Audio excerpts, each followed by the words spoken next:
was the night before Christmas in 1991, and volunteer EMTs were spreading holiday cheer at a local hospital in Winston-Salem, North Carolina. Your name be? Brandon, who do you think I might be, buddy? Santa Claus? Across town, 24-year-old Sabrina Parker's second child was due any day. That night, around 6 p.m., she was waiting at her mother's house for her boyfriend, Calvin Young, to return with their 4-year-old daughter, Candace. All right, we'll bring you in the back. All right. Yeah, I had just brought Candace home, and Sabrina was laying there in the bed like she might have been in pain, so I asked, was she all right? Hurt real bad? I said, well, would you like for me to take you to the hospital? You sure? Mommy, is you gonna have my baby brother now? I think so, Pooh. It's hurting real bad? She couldn't hardly stand up. How long has it been hurt? She took maybe 1 or 2 steps towards the hallway, and she said, I don't think I'm gonna make it. I don't think I'm gonna make it. Emergency services? Need an ambulance right away. What's wrong there, sir? Girlfriend's having a baby. Okay, and your name? Calvin Young. Young?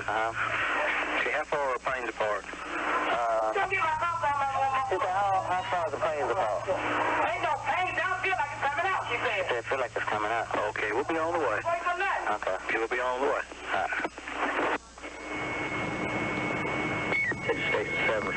The Forsyth Rescue Squad was immediately dispatched to the scene, including volunteer EMT Gordon Miller.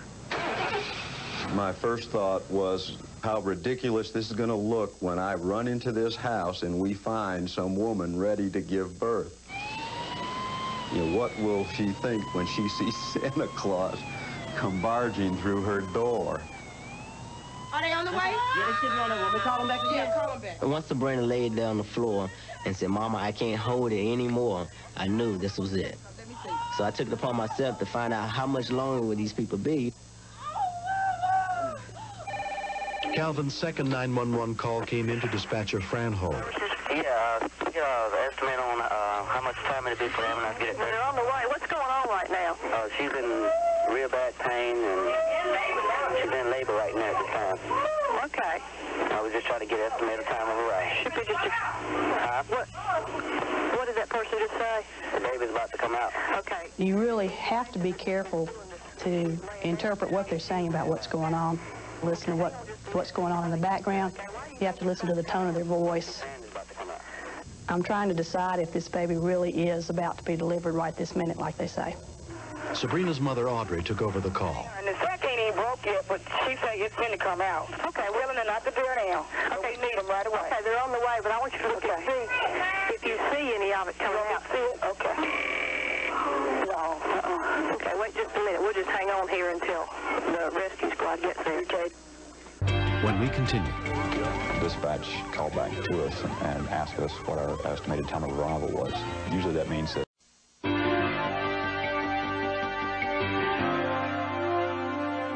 EMT Ron Dale was also a volunteer. the dispatch called back to us and asked us what our ETA was. Usually that means that something serious is going on at the scene. I felt this overwhelming sense of urgency, like I couldn't get there fast enough. You're just getting ready. What do you think, Lord? Yeah, it's coming out. Okay, listen to me. Wait a minute, baby, huh? Listen to me. Okay, all right. Okay, it's coming out. All right, it'll probably go back in, did it? Yeah. Okay, now listen. Okay. What's going to happen is that she's going to do that several times, and then the head will pop out. Hopefully the rescue squad will be there before them. My biggest concern was in helping the lady to be able to handle the delivery if the baby delivered before the rescue squad of the ambulance got there. All I could do was just make her ready to take care of it. If that happened, there's nothing we could do to stop the delivery. The baby's going to be born. Okay, did the head come out? It's right there. Tell her to go ahead and try to push a little bit. Push, baby, push. Yeah. Did the head come out, huh? Yeah. Is the head out or not? No. It won't come out. Okay, that's okay. It's okay, baby. It may come out the next time. Huh? It may come out the next time. Okay. Contractions were getting worse and worse, and she was pushing more. I knew I had to be there for her, but I didn't want to have to do it myself. You're doing good. Come on. Wait a minute. No. Lord, I runs out the door, like, looking up the street, trying to see if I hear sirens or see the paramedics, see any kind of red lights. 30 seconds was, to me, was 2 minutes, and 2 minutes to me was 5 minutes, because my nerves was wrecked by this time. Careful, you need to take the OB kit in. Public service deliveries in progress at this time.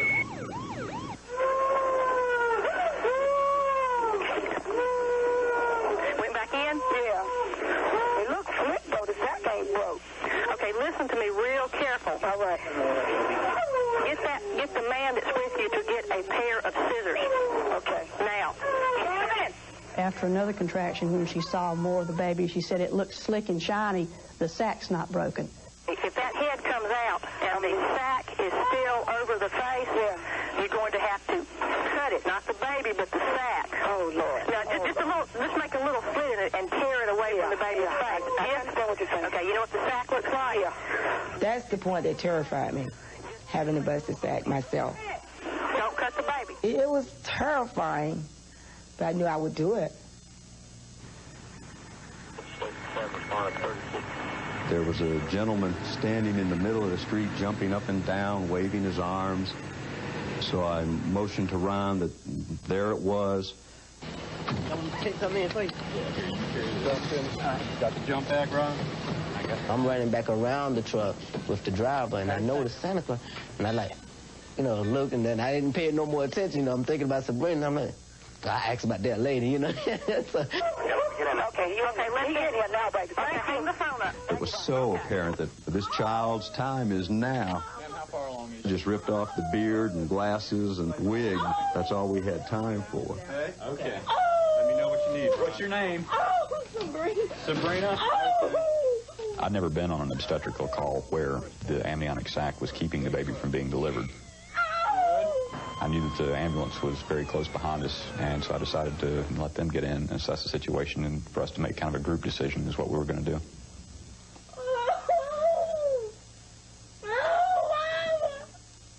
Santa Claus ain't joking. No, he ain't. Yeah, I thought she was just joking, because it was Christmas Eve and all.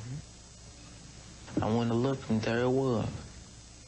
It's going good, Mom. It's going great. Moments later, paramedic Tim Holman and his partner arrived. Merry Christmas. Merry Christmas. I got there and I immediately saw that the bag of water is not broken. It was bulging. It was preventing the baby from being delivered. Ron was in the position, and I said, well, all you got to do is break it. And Ron said, well, I'm not sure how to do that. This is my first delivery. And I'm like, uh-oh. I said, well, I'll break it, and then, we'll just go on and let you deliver.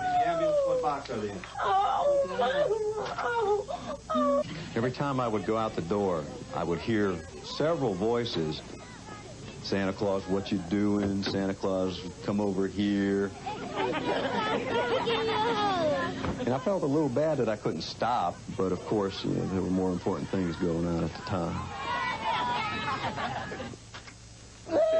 Here, we're going to take care of you, huh? Go ahead and push if you have to. All right, there we go. There's the head. I actually saw the baby actually being pushed out. The shoulders and stuff was coming out. And I'm looking at the expression on Sabrina's face and actually seeing this child being brought into this life. And I'm like, gosh, man, women go through some stuff, man, because I'm like thinking, man, God, man, they got to go through all this. Ooh. Ah, very good. All right. All right, you got a little boy. At that point, I thought that the hard work was over, but I realized that the baby was not breathing yet.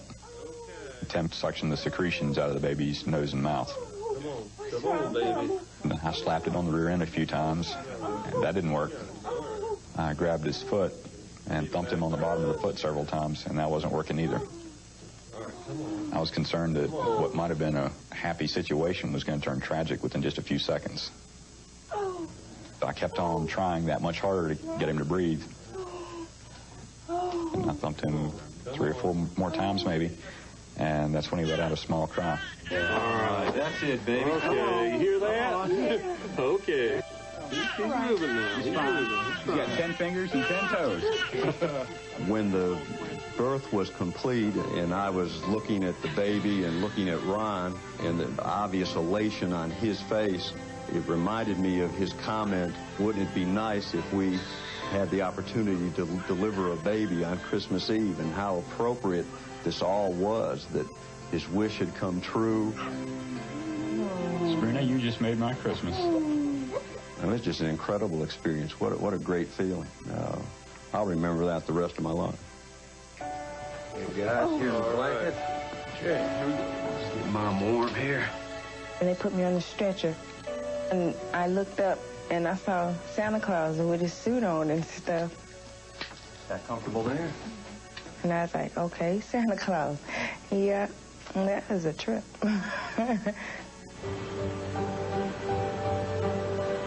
As we're driving down the road, I looked up out the rear window, and I could see Santa Claus driving this rescue truck behind the ambulance. I remember thinking to myself, this seems really strange, almost too good to be true. It was like something you would read in a book or see in the movies, not something that would happen to me.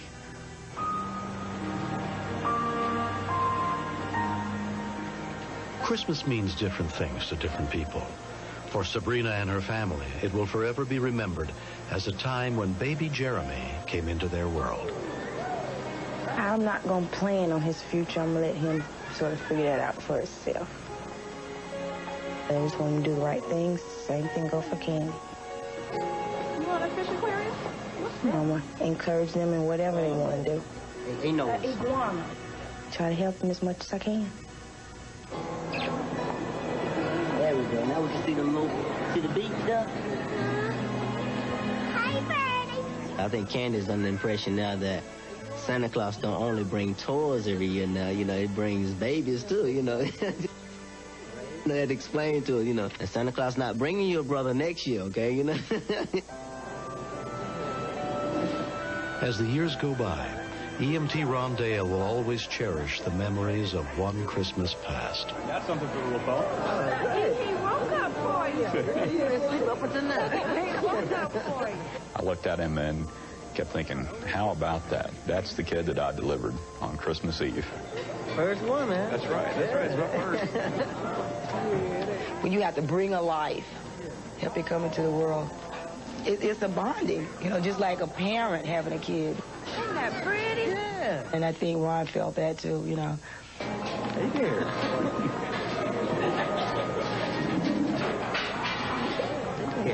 He's like, I recognize you. That's right. You know me, don't you? Yeah, you know me. I had done my job right, and this was the end result. Under the circumstances, it would be hard not to believe in Santa Claus after seeing something like this.